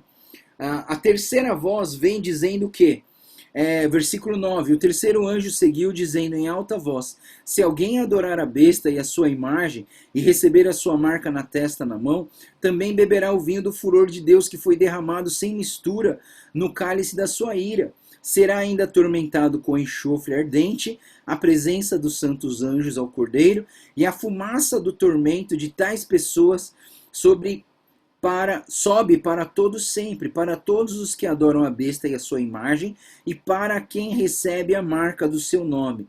Não há descanso de dia e noite. Aqui está a perseverança dos santos, que obedecem aos mandamentos de Deus e permanecem fiéis ao Jesus. Esse versículo 12 é mais importante, porque ele fala que aqui está a perseverança dos santos que obedecem os mandamentos de Deus. E nós somos esses. Nós temos que perseverar. E depois disso vem uma voz, a quarta voz do céu, no versículo 13, que diz assim: então ouvi a voz dos céus dizendo: escreva, olá, mais uma bem-aventurança. Felizes os mortos que morrem no Senhor de agora em diante.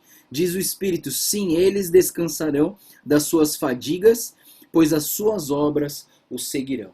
Então essas pessoas, a voz que vem do céu, ela vem dizendo que a bem-aventurança de Deus, que fala que as pessoas que vão morrer a partir daqui, elas vão descansar no Senhor, e as suas obras, todos os seus feitos, tudo aquilo que ele realizou aqui na terra, será lembrado, porque as suas obras o acompanharão. O versículo 14 até o 16, então fala da colheita da terra, é a imagem da ceifa. Eu não vou ler esse texto, mas ele fala que um anjo vai vir com uma ceifa e vai cortar a plantação, porque a ceifa já está pronta, e essa ceifa vai separar, vai colher aqueles que são de Deus. Aqui que vai ter aquela questão da separação do joio e do trigo, porque eles serão separados, serão ceifados da terra. Vamos lá, capítulo 15. Aí aqui no capítulo 15 começa as 7 taças, os 7 anjos com as 7 pragas, os 7 flagelos, né? Pessoal, flagelo, praga e taça é a mesma coisa, tá, pessoal? Então, os 7 anjos carregam... Bom, eu vou chamar isso de taças, que eu acho melhor seguir o que eu estou lendo na Bíblia, né? Então, essas 7 taças, elas vão começar agora, né?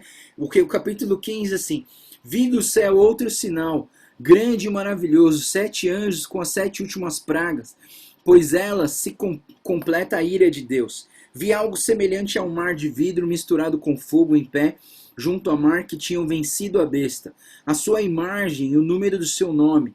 Eles seguravam harpas e haviam sido dadas por Deus. Cantavam o cântico de Moisés, servo de Deus, cântico do Cordeiro, que dizia o seguinte: grandes são as tuas obras, Senhor Todo-Poderoso, justos e verdadeiros são os teus caminhos. Ó Rei das nações, quem não te temerá? Ó Senhor, quem não te glorificará o teu nome? Pois tu somente és santo. Todas as nações virão, a tua presença te adorarão, pois os teus atos de justiça se tornarão manifestos. Então aquela musiquinha que eu cantei hoje para vocês, faça favor de decorar ela, porque essa musiquinha a gente vai cantar quando tiver para derramar as taças, tá, pessoal? Então trata de decorar essa música para a gente poder cantar junto essa música quando as taças começarem a ser derramadas. Beleza, pessoal? Então só um resuminho então para a gente entender.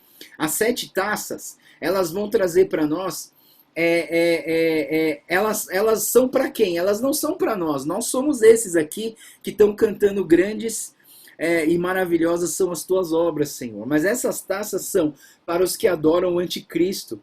Os santos estarão protegidos e cantarão louvores ao Senhor, pessoal. Nós estaremos protegidos nesse tempo. E aí essas taças vão ser derramadas, elas vão falar sobre o juízo do Senhor sobre a terra para aqueles que se rebelaram contra a graça de Deus. Então vamos lá. As 7 trombetas eram sinais de aviso para que todos se arrependessem. Por isso que eu falei para vocês guardarem aquela ideia do 1/3. Porque esse, quando ele acabava com 1/3, sobrava 2/3. E esses 2/3 tinham a oportunidade de se converterem dos maus caminhos e voltarem para o Senhor Jesus.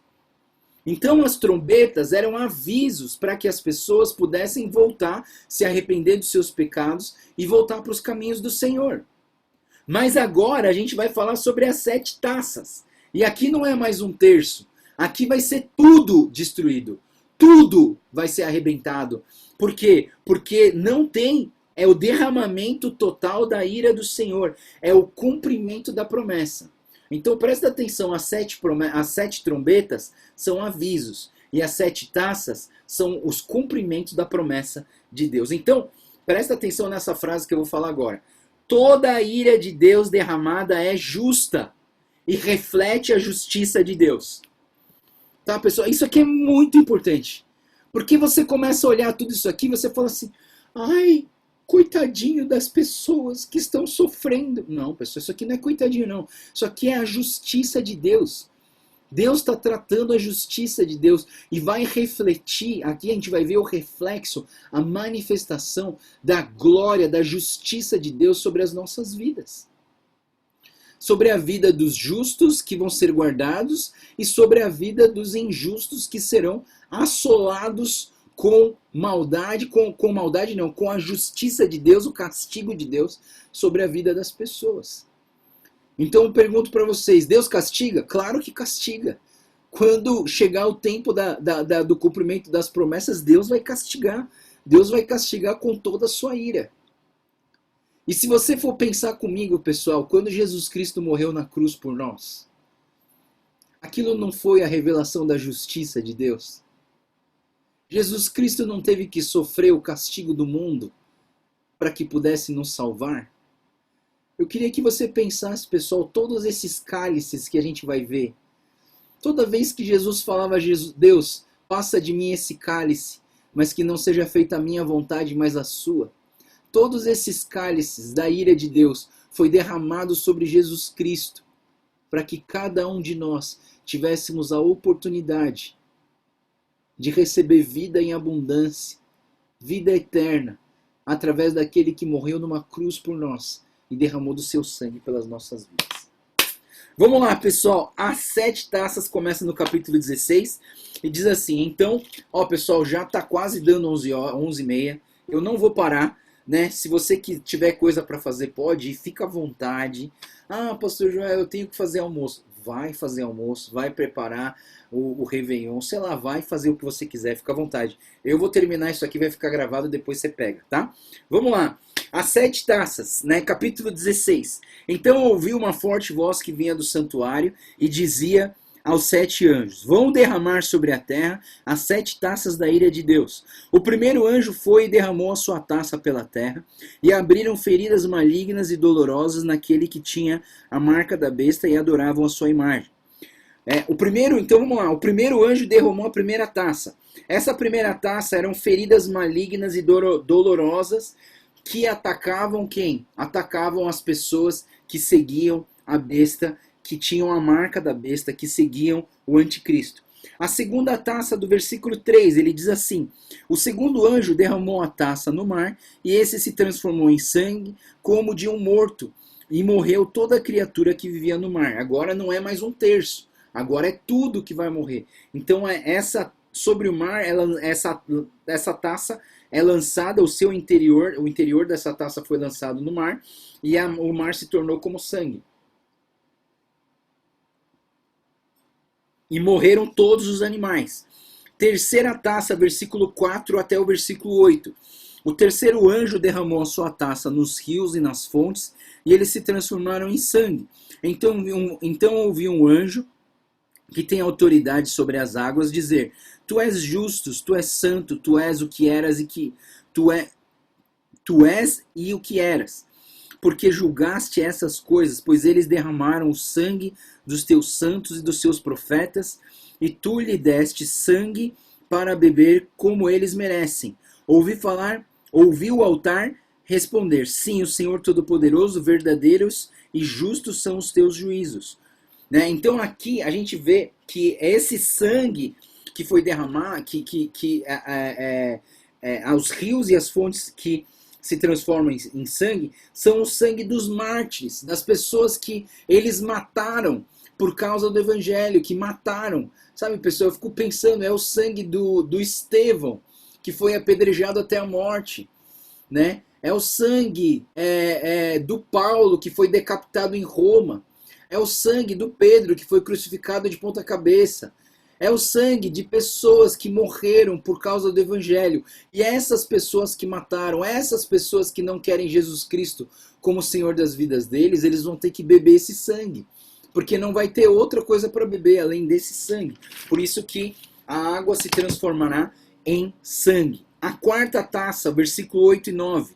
O quarto anjo derramou a taça no sol, e foi dado poder para o sol para queimar os homens com fogo.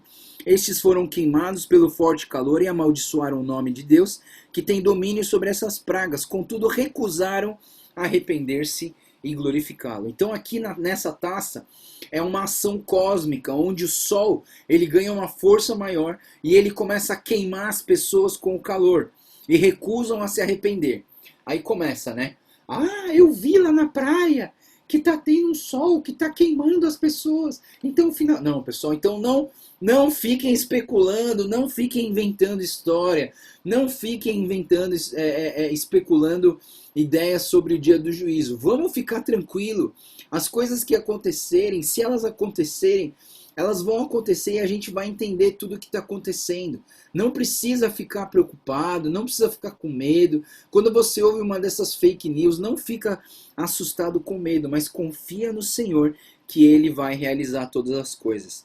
A quinta taça, o versículo 10, ele diz assim: o quinto anjo derramou a sua taça sobre o trono da besta, cujo reino ficou em trevas. De tanta agonia, os homens mordiam a própria língua, blasfemavam contra Deus dos céus por causa das suas dores, das suas feridas, contudo recusaram arrepender-se e haviam praticado. Então vamos lá, sobre a quinta taça caiu sobre o trono da besta, ou seja, quem é a besta, pessoal? A besta é o anticristo. E o anticristo, ele vai ser derrotado aqui na quinta taça. O seu reino vai virar um reino de trevas. A destruição, vai haver uma destruição no centro do governo do diabo. O diabo não vai mais reinar, porque essa taça vai trazer a ira de Deus sobre o anticristo. E as pessoas se sentirão abandonadas. Por quê? Porque a cabeça da serpente foi cortada. Né, pessoal? Toda vez que você quer acabar com um grupo, mata primeiro a cabeça da serpente. Acabando com a cabeça da serpente, todo o resto ele se desorganiza. E aí eles perdem força.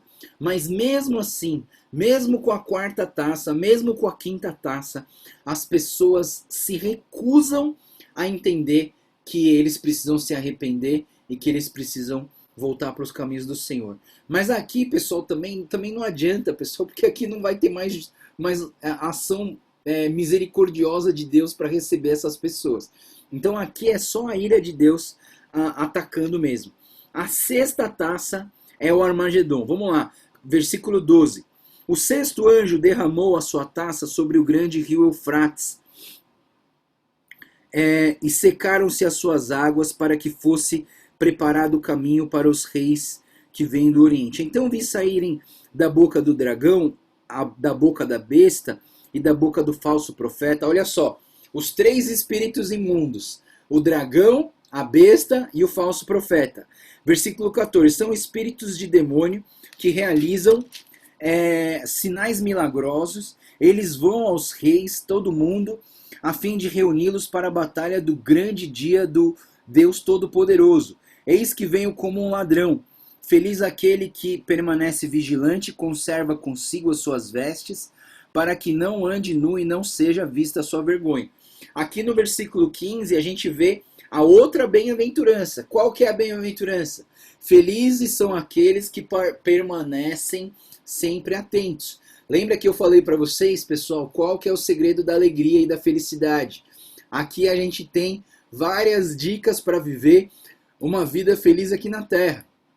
Quer viver uma vida feliz aqui na Terra? Permaneça firme no Senhor, esteja sempre atento, sempre vigilante no Senhor. Então essa batalha final, essa é a batalha final de Jesus contra o Satanás. Versículo 16, então os três espíritos se reuniram num lugar que em hebraico é chamado de Armagedon, né? Então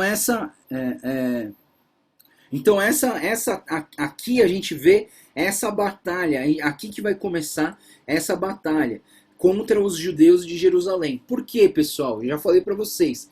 Porque o inimigo ele entende o seguinte: se eu acabar com os judeus de Jerusalém, o que vai acontecer? O objetivo de destruir Jerusalém é de impedir a segunda vinda do Senhor Jesus Cristo. Então Satanás vai tentar de tudo para tentar impedir a vinda do Senhor Jesus Cristo, mas não tem jeito de fazer isso. Aí ele vai falar, aí o versículo 17, o sétimo anjo derramou a sua taça no ar e do santuário saiu uma forte voz que vinha do trono dizendo, está feito. Houve então relâmpagos, vozes, trovões, um forte terremoto nunca visto ocorrido, um terremoto tão forte como esse desce ao homem que existisse sobre a terra. A grande cidade foi dividida em 3 partes, as cidades das nações desmoronaram, Deus lembrou-se da grande Babilônia e de seu cálice do vinho do furor da ira, todas as ilhas fugiram, as montanhas desapareceram, caíram sobre os homens a vinda dos céus, enormes pedras de granizo, cerca de 35 quilos cada, e eles blasfemaram contra Deus por causa do granizo que foi a praga que fora terrível.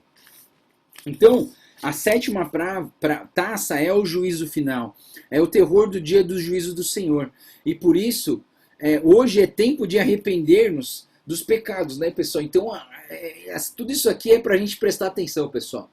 Agora é hora de você se arrepender dos seus pecados e voltar para os caminhos do Senhor, né? Para você não chegar nesse tempo e cair na armadilha do diabo e perder todas as coisas. Mas vamos continuar aqui, o capítulo 17 vai falar sobre essa mulher montada na besta. Presta atenção. Um dos 7 anjos que tinham as 7 taças aproximou-se e me disse, venha, eu lhe mostrarei o julgamento da grande prostituta que está sentada sobre muitas águas, com quem os reis da terra se prostituíram. Os habitantes da terra se embriagaram com o vinho da sua prostituição. Então o anjo me levou, o espírito, para um deserto, e ali vi uma mulher montada numa besta vermelha. Estava coberta de nomes blasfemos que tinha 7 cabeças e 10 chifres. A mulher estava vestida de púrpura e vermelho e adornada de ouro, pedras preciosas e pérolas. segurava um cálice de ouro cheio de coisas repugnantes, e da impureza e da prostituição em sua testa havia uma inscrição: Mistério, Babilônia, a grande mãe das prostitutas, das práticas repugnantes da terra. Vi que a mulher estava embriagada com o sangue dos santos, o sangue das testemunhas de Jesus. Quando vi, fiquei admirado. Então o anjo me disse: Por que você está admirado? Eu lhe explicarei o mistério dessa mulher e da besta sobre a qual ela está montada, que tem 7 cabeças e 10 chifres. A besta que você viu era e já não é. Ela está para subir do abismo e caminha para a perdição. Os habitantes da terra cujos nomes não foram escritos no livro da vida, desde a criação do mundo, ficarão admirados quando virem a besta, porque ela era, agora não é, entretanto virá. Aqui se requer mente sábia. 7 cabeças são 7 colinas sobre as quais está sentada a mulher. São também 7 reis, 5 já caíram. Uma ainda existe, o outro ainda não surgiu, mas quando surgir deverá permanecer durante pouco tempo. A besta que era agora não é o 8º rei, é um dos 7 que caminha para a perdição. Os 10 chifres que você viu são 10 reis que ainda não receberam reino, mas que por uma hora receberão autoridade como reis junto à besta. Eles têm um único propósito: darão seu poder e autoridade à besta. Guerrearão contra o cordeiro, mas o cordeiro os vencerá, pois é o Senhor dos senhores e o Rei dos reis, e vencerão com ele os seus chamados escolhidos fiéis. Então o anjo disse às águas que você viu está assentado a prostituta, e são os povos e multidões e nações e línguas. A besta e os 10 chifres que você viu odiarão a prostituta, e eles a levarão à ruína e deixarão nua, comerão a sua carne e destruirão com fogo. Pois Deus colocou no coração deles o desejo de realizar o propósito que ele tem, levando a concordarem em dar à besta o poder que eles têm para reinar até que se cumpra a palavra de Deus. A mulher que você viu é a grande cidade que reina sobre os reis da terra. Então vamos lá. Quem é essa mulher? Essa mulher vestida de púrpura é a igreja apóstata, ou seja, são aqueles que conheceram a Jesus, aqueles que seguiram a Jesus, mas que se desviaram do caminho e abandonaram a sua fé no Senhor Jesus. Eles criam um grupo grande de pessoas. São aquelas pessoas que já passaram pelo Evangelho, pessoas que já conheceram o Senhor Jesus, mas que abandonaram por livre e espontânea vontade. Pessoal, ninguém aqui é obrigado a seguir o caminho do Senhor Jesus. Se você não quer seguir o caminho do Senhor Jesus, não tem problema. Você não precisa seguir, mas você vai fazer parte dessa... essa mulher que está sobre a besta que é o anticristo, né? E depois, aí fala, né, que a besta vai devorar essa prostituta, ou seja, ela odiará a prostituta e destruirá ela, e comerão a sua carne e destruirão com fogo, né? Então Deus colocou o desejo de colocar, de realizar esse propósito na vida desse povo, né? Então vamos terminar só o capítulo 18, que diz assim: depois disso, é a queda da Babilônia, depois disso viu outro anjo que descia dos céus, tinha grande autoridade, e a terra foi iluminada por seu esplendor. Ele bradou com voz poderosa: caiu a grande Babilônia, ela se tornou habitação de demônios, o antro de todo espírito imundo, o antro da ave impura, detestável, pois todas as nações beberam do vinho da fúria da sua prostituição. Os reis da terra se prostituíram com ela. À custa do seu luxo excessivo, os negociantes da terra se enriqueceram. Então ouvi uma outra voz dos céus que dizia: saiam dela, vocês, meu povo, para que vocês não participem dos seus pecados, para que as pragas que vão cair sobre ela não os atinjam. Pois os pecados da Babilônia acumularam-se até os céus, e Deus se lembrou dos seus crimes. Retribuam-lhe da mesma moeda e paguem em dobro pelo que fez, e misturem para ela uma porção dupla do seu próprio cálice. Façam-se sofrer tanto tormento como aflição, como a glória e luxo que ela se entregou em seu coração. Ela se vangloriava: estou sentada como rainha, não sou viúva e jamais terei tristeza. Por isso, num só dia, suas pragas alcançarão morte, tristeza e fome, e o fogo a consumirá. Pois poderoso é o Senhor Deus que julga. Então é importante a gente entender que essa Babilônia vai cair, o império das trevas vai cair. Versículo 9: quando os reis da terra se prostituíram com ela e participaram do seu luxo, virem a fumaça do seu incêndio, chorarão e se lamentarão por ela, amedrontados por causa do tormento dela, e ficarão longe e gritarão: ai, a grande cidade, a Babilônia, cidade poderosa, em apenas 1 hora chegou a sua condenação. Os negociantes da terra chorarão e lamentarão por causa dela, porque ninguém mais compra sua mercadoria.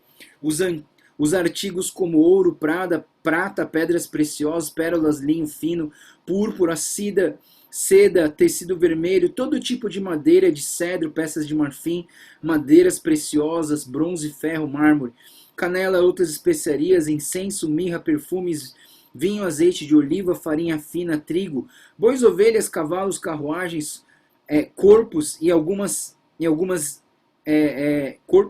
de seres humanos. Eles dirão: foram-se as frutas que tanto lhe apeteciam, todas as suas riquezas, todo o seu esplendor desvaneceram e nunca mais serão recuperados. Os negociantes dessas coisas, que enriqueceram à custa dela, ficarão de longe amedrontados com o tormento dela, e chorarão e lamentarão, gritando: ai, a grande cidade vestida de linho fino e de púrpura.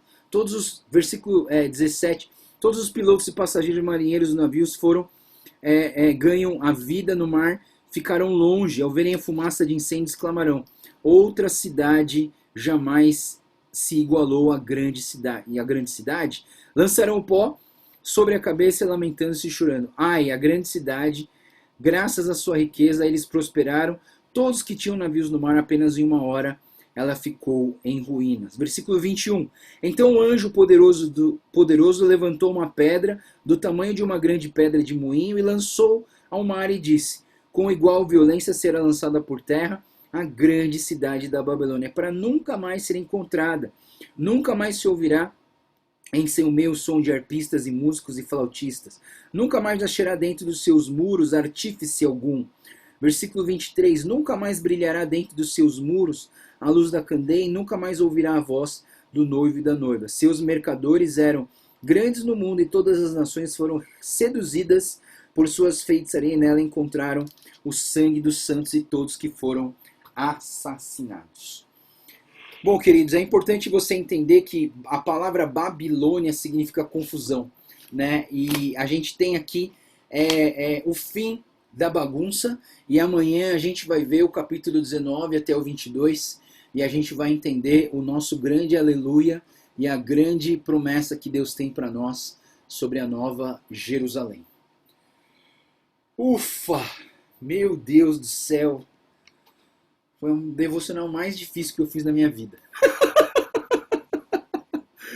Vamos orar, pessoal. Senhor Deus, muito obrigado, Pai, por essa penúltima devocional do ano.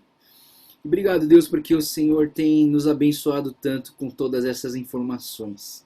Nós queremos te agradecer, Pai, porque toda essa ira do Senhor, todo esse castigo dos 7 selos, das 7 trombetas, das 7 taças, Senhor, nada disso é para nós. Nada disso é para nós, porque nós queremos ser selados com o Teu Espírito Santo em nossas testas. Nós queremos fazer parte desse remanescente que te busca e que te ama, Pai. Obrigado, Deus, pelo Teu amor e porque o Senhor nos guarda e tem cuidado de nós. Nós te agradecemos e te louvamos, entregamos a nossa vida nas Tuas mãos. Te agradecemos porque até aqui o Senhor esteve conosco. Te agradecemos tudo isso e oramos em nome de Jesus. Amém. Amém, pessoal. Amanhã, então, a gente termina a Bíblia, né? E com muita alegria, com muita festa, eu acho que a gente vai terminar o estudo de amanhã, tá bom? Desculpa ultrapassar o tempo. Que Deus te abençoe e a gente se vê amanhã na última devocional do ano, tá bom? Deus abençoe, pessoal. Tchau, tchau.